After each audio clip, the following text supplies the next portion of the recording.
Yo, what is up, guys? Welcome to the video. I hope everybody's day is going great. Overwatch League has been amazing. Today we're going to be catching up on Thursday and Friday's games. Tomorrow we'll do Saturdays. Also, we'll be taking a look at Dallas Fuel's effect. He came out on Twitter. He kind of apologized and responded to the haters. We'll go ahead and check out what he said, guys, and welcome to the video once again. If you're new around here, please do consider subscribing. Click the button down below in the description, the comments. Gleam.io, we're giving away 10 Overwatch League jerseys. So if you want a chance to win one, click the link, subscribe, and you'll be entered in. And now let's go ahead and start off with this video. So last night on Twitter, Effect, he responded to the haters / kind of made an apology, and it was translated by TIS Robin 311 once again. Thank you to him. Go follow him. Recently, I'm aware that the public opinion about me isn't good in Korea. It is dangerous to write things that are straightforward. I'm sorry for unnecessarily creating controversies and getting fans involved. Well, I always lived this way, and maybe that's why I don't have many friends. LOL. Please understand, it's been hard to fix. And by the way, everyone keeps making fun of me saying that I am otaku.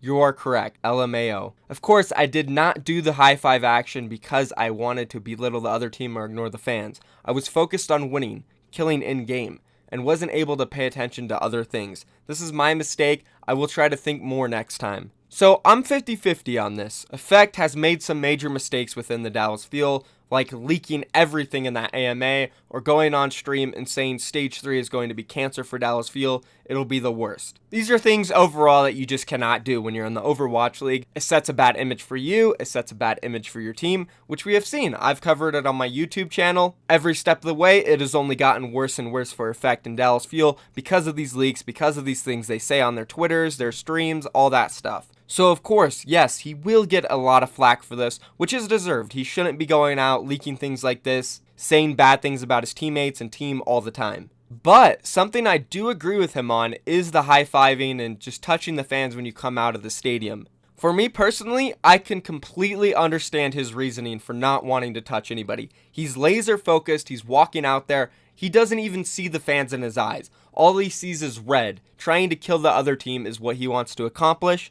And that is what he is focused on. Not trying to please a crowd, not trying to please anybody. It's just pure ultra focus. And I can completely respect that because as an ex-player, I know coming out of a stadium or coming into a big match, I want to be laser focused. I don't want to be in a position where I have to touch a bunch of people's hands, focus on pleasing a crowd. I literally just want to focus on my game, how I can help my team win, and overall how to get that W. Because that's what matters at the end of the day for me, is winning. Of course, I can see the other side of the problem where fans will think, oh, he's a jerk, he doesn't want to touch our hands, everybody else is doing it, why isn't he? Maybe he thinks he's too good for us, he's stuck up, who knows, speculation will run wild, and I can understand why they would think that. But again, my previous experience as a pro player allows me to understand his mindset. And I think a lot of you guys can understand as well, if you put yourself in his shoes, or if you look back, have you ever competed in any sporting events? Just anything competitive at all. You want to be focused. Sure, coming out and high-fiving the fans is fun and cool and all, but hey, maybe do it after the match when you win. And to be honest with you guys, I'm not too sure what the rules are on coming out of the stadium. Do you have to interact with the fans? Because literally almost every single player does. And at a certain point, you gotta have to start thinking, is this even good for the players? A lot of them have been getting sick lately. There's a lot of germs that could be collected. And you honestly don't see it in any other sport or esport where players come out and they have to interact with fans, touch their hands, give them hugs, kind of get, hit on the chest, stuff like that. So I really am not too sure what the ruling is on this in the Overwatch League if you have to participate. This is definitely something I'm going to have to ask some of my friends in the league, and I'll let you guys know. I'm not a germophobic or anything, but that does bring up a valid point in my opinion. So that's something I think the Overwatch League should relook at. Also, God forbid if this were to happen. It would be the last thing I would ever want to happen. But what if somebody in the stadium, one of the fans, did something to the players? It could be as innocent as, getting up and touching them and hugging them, which would really be an invasion of personal space. Or even something much worse, which I don't even want to mention, but I think you guys get it. They have had the players come out from the sides, which I think is a lot less dangerous and something they should probably start doing more instead of coming out the middle and having everybody touch the fans. So overall, that's a very interesting topic. We'll just leave it at that and move on to the next one. Alright, so let's move on to the next topic here, which is pretty much does affect hate me, guys. I don't know, you be the judge of it. but the other day on Twitter, Effect said something which he actually deleted, but one of our viewers tagged me in it on Twitter, and right after he did it, Effect replied and he said, "Get out of here, King." I responded, with a sad face, and then I responded and I said, "But I picked Dallas Fuel to win, man. Don't hate me. I'm a good guy. I'm on your side, Effect. I really am. I'm with you, brother." So I thought this was just a funny interaction that I would share with you guys. But another reason I wanted to share it is because there is a thread on Reddit about me and Effect with a lot of the comments kind of trash talking to me and roasting me. So I thought, hey, why don't I respond to the haters just like Effect? Go ahead and read these comments on this video. So let's just go ahead and do it. I don't know if you guys know this subreddit, but Overwatch TMZ, I go on here quite often to get some juice, and somebody posted this: Effect clearly doesn't like MYKL. And let's go ahead and just get into this thread, guys. Let's see what people had to say about me. Shorty Bobbert, the top voted comment, says, "Does anyone really?" Damn. Ruffed responded, "I don't. He pretty much begs for attention. First he talks crap to Cloud9 while being the worst player on his team, and then he later started making clickbait videos with garbage analysis." Damn. Well, at least my team beat Cloud9. And this guy really does sound like the typical Cloud9 fan. Somebody who just really loved Surefour, Gods, Mendo Kusai, and that was just his favorite team. And then to see these random kids come out of nowhere talking crap to them and knock them out of Contender Season 1. Seems like he might be holding a little bit of grudge, he might be a little salty about that game. Hey, I don't know. That's all I think. And, I might clickbait a little bit, but I wouldn't say my analysis is garbage. But hey, thank you for your opinion there, Ruffed. I appreciate it. Wild Quicker said this: "At the very least, I don't have strong feelings against him. I just know that he's the type of person I'd rather not associate with. For example, I personally know him." Well, why wouldn't you want to associate with me? I'm a great guy. I'm running a good YouTube channel over here. I'm on that grind, keeping everybody updated on the latest news, drama, games, all the good stuff. There's no reason to hate me, buddy. We can be friends. Let's associate. Follow me on Tinder. We can hang out, brother. Moving on to the next one. Okay. He said this: "I watched 2/3 of a single match on his stream. He spent the entire time calling his teammates garbage, going on and on about how he was carrying, harassing his female..." What? "Screaming at his mercy anytime to stop pocketing me, and a whole bunch of other scummy toxic..." Dude, look at your name. Look at your Reddit name, and you're going to talk crap about me. Oh my god, buddy, grow up. Grow up. I don't know how the #1 Tracer could hate the #2 Tracer and the #1 YouTuber in comp Overwatch. I agree. This is a great post. Thank you, Particular Indian. I'm going to upvote you. Honestly, why would Effect hate me? We're pretty cool, man. We're boys. We hang out on Saturday nights and stuff. It's all good around here. Does MYKL really own Kingarna? Yes, I do. Somebody didn't know who I was in this thread and he asked for a rundown on me. Some guy named Voltelli responded and said this: "He played for Splice for a brief stint before founding his own team, Kingarna. His team including Dogman, Baby Bay, iRemix, and Bishu. They competed in Contender Season 1, North America, but didn't qualify. There was a bunch of drama within Kingarna because MYKL's Tracer was consistently subpar, but apparently he wouldn't drop himself because he owned the team. I think that's how the story went. He went to streaming after Kingarna temporarily disbanded, players got picked up for L. He began calling himself the #2 Tracer on stream, which he himself knew was a meme because he was pretty bad at Tracer in terms of top level play. Now he's just a manager of Kingarna, which is trying to get in contenders again with a different roster. Edit, he also runs a YouTube channel, which is doing alright, and he talks about Overwatch League daily. Also, I think his parents fund or help to fund..." What? My parents? What the hell? But he thinks I'm like 16, dude.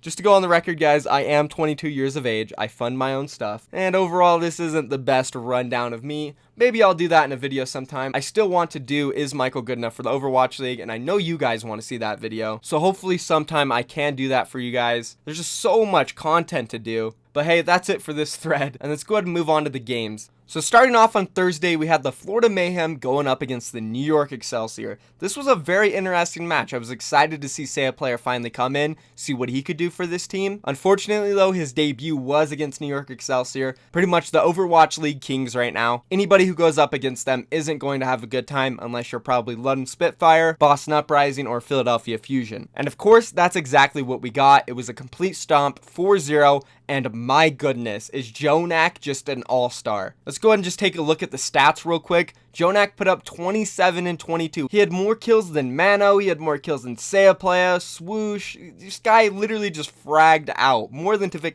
He had triple the kills of Tavik, guys. Absolutely insane. I think it's become very clear that JJonak is just the best Zenyatta to ever touch this game, and it's super exciting watching him play every single time. Again, there's not too much to talk about this game. It wasn't that close at all. Seaplaya looked alright. He got a couple kills on Widow. Other than that, really just Logics. Again, the only player on this team who's consistently performing well, getting stomped and still managed to put up 27 and 20. Pretty damn good. I'm interested to see how the Florida Mayhem can continue to improve. Their next match was against the Philadelphia Fusion, and we're going to talk about that one a little bit later. And speaking of Philadelphia Fusion, let's go ahead and move on to the next match, which was actually a very exciting one. Boston Uprising. They took down Philadelphia Fusion 3-2. And I said in my predictions that this was going to be a very close match, and I actually really wanted to pick the Boston Uprising, but I just couldn't because the Philadelphia Fusion, they made that run during Stage 2 playoffs. Also knowing that they weren't going to have EQL though, that worked against them. But overall, Boston Uprising, these guys literally have the pieces that you need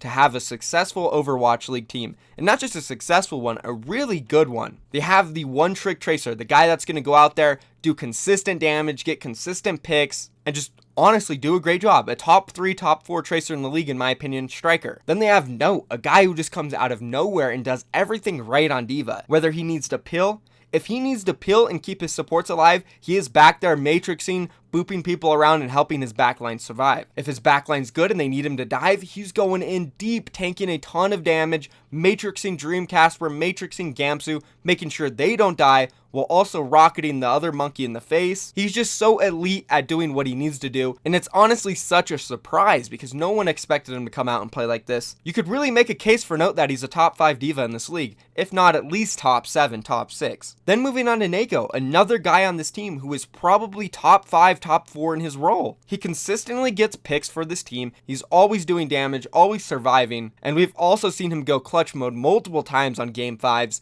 where he just absolutely frags out on like a 99-99 control map. Then Dreamcasper, similar story to Note, came into the league, nobody really expected too much from him, and now he's one of the most flexible Western players, just as good as Linkser, if not, could even potentially be better. And do I have to keep going? Kellex, Gamsu, so damn good. Gamsu top 5, Kellex an amazing Lucio. This team is literally stacked. Sure, they had a small hiccup during Stage 2 in the middle, but it just doesn't matter because they're going to come out and they're going to start beating teams left and right. I predict at the end of the season that Boston Uprising will be the strongest Western team. To be fair though, back to the set, Philadelphia Fusion, they really did miss EQO on Ilios and Oasis. Snillo did have an amazing set. The guy went 62 and 19, plus 43. Incredible, right? Like, actually, that's insane. But they were missing that flexible player on the control maps where they could run Pharah, where they could run more Genji. That definitely would have helped them a lot more. And also, Carpe's really used to playing that Tracer role on control, maybe a little bit of Widow on the Ilios maps, but overall, he's used to playing Tracer on control. So swapping him off of that probably made him less effective. Regardless though, Philadelphia Fusion, they're a great Western team as well. I can't wait to see the rematch Boston Uprising, Philadelphia Fusion in Stage 4. Especially since Philadelphia Fusion will be able to play with Sato in Stage 4. I don't think Fraggy is terrible,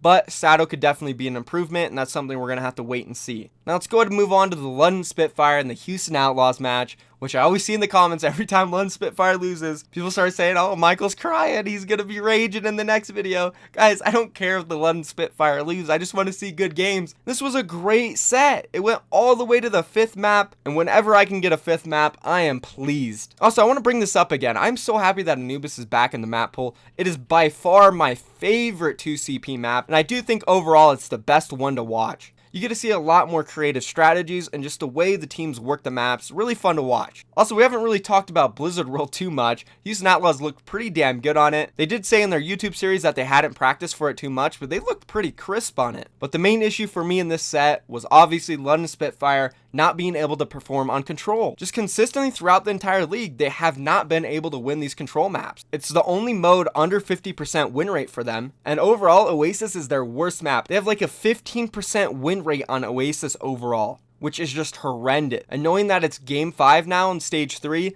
I'm kind of worried for the London Spitfire. They're definitely going to have to start figuring out how to win Control. They've been struggling since the beginning of Stage 1 on Control. And I'll be honest, if they can't figure it out, they're probably not going to win Stage 3, Stage 4, or the Overwatch League Finals. As for the Houston Outlaws in this set, I was surprised. I didn't expect them to win. Linkser, he played great on Tracer. Jake played great on Tracer. Very surprising, especially when you're going up against Birdring and Prophet, both on Tracer, two of the best in the world. And now they're 3-0 against the London Spitfire in the regular season of the Overwatch League. They're the only team who have not lost to the London Spitfire in the regular season. They did lose to them in the Stage 1 playoffs, but overall in the regular season, nobody is undefeated against the London Spitfire. So that's actually pretty incredible for the Houston Outlaws. And not to mention, even if the London Spitfire lose to New York Excelsior today, the Houston Outlaws are still the only team with a positive win rate over them in the regular season and overall. So that's it for the matches on Thursday. Let's move on to Friday. We started off with Los Angeles Gladiators taking on the Dallas Fuel, and there was a lot on the line for this match because the Los Angeles Gladiators hadn't been able to beat the Dallas Fuel so far this season. And honestly, the LA Gladiators are the only team that Dallas Fuel has really looked good against. So there was a small part of me that thought it might be close, but I still knew at the end of the day the Los Angeles Gladiators would probably take out the Dallas Fuel. They don't have Rascal, they don't have OGE in yet. Sure, they did beat down on the Shanghai Dragons, but the Shanghai Dragons are by far the worst team in the league, guys. And the first thing I want to do is just take a look at the stats from this match. Effect going 66 and 36. I mentioned yesterday he had that hard carry mentality where he just wanted to kill everybody, and he had it again in this match. And he did what he could to drag his team to the finish line. But honestly, nobody else on the team really looked like they wanted it. No one was performing at a high level. I mean, looking at AKM stat line, 38 and 49, you can just tell he wasn't having a good time. Siegel and Mickey, this was probably their worst performance so far together as a duo. Unco did alright. He was actually getting some picks here and there. But besides that, again, nobody really performed that well besides Effect. As for the Los Angeles Gladiators, Asher, he popped off 70 and 36, pretty damn good. Fisher, obviously one of the best players in the entire league, not just the best main tank, but just overall the impact he's had on this team, pretty incredible. And I want to point out again, Silk Thread playing over Hydration. I know Surefour got most of the playtime over him. They were running a lot of McCree, a lot of Widowmaker, but still, I feel like if you're going to put Silk Thread in there for the Junkrat, Genji, Pharaoh role, you should be putting Hydration. I don't know what's up with them. I really want to know where Hydration has been. Is he sick? Does he not feel like playing? Or do they actually think Silk Thread is better than him? I'm not trying to come at Silk Thread at all. I think he's a good player, very flexible. He can really play a lot of different DPS heroes and perform at a good level. But if you need that projectile player, you should put Hydration in there. So that's just where I'm a little bit confused. But overall, it was not really that close. Maybe a little bit just because of Effect. The Dallas Fuel barely picked up that last map, Route 66, making it a 3-1. Moving on to the next matchup, we had the Los Angeles Valiant, Shanghai Dragons. No need to really talk about this. Shanghai Dragons got beat down. As expected. They're going to go through some serious growing pains, guys. We honestly probably won't see them win a set till Stage 4, if they even can in Stage 4. I hope they can. I feel like they will, but Stage 3, it's not going to be possible. Having half a Korean team, half a Chinese roster with players that still aren't that individually talented, you're gonna struggle. And a lot of the other teams have really been improving. Even the Dallas Fuel have made upgrades in their individual talent. San Francisco Shock, they look amazing. So honestly, I don't know. Shanghai Dragons are really going to have to show up hard for one match and hope that another team just chokes or something, but it's looking bad for them. LA Valiant, not too much to talk about. They looked really good, just like they did against Seoul Dynasty. I'm really interested in seeing them go up against some of the other better Western teams, like Philly, like Boston. And let's move on to that last set from yesterday, which was Seoul Dynasty, San Francisco Shock. Seoul Dynasty, they ran their A team. What do you know? Ryu Jahong was in there. Toby was in there. 4-0. Wow.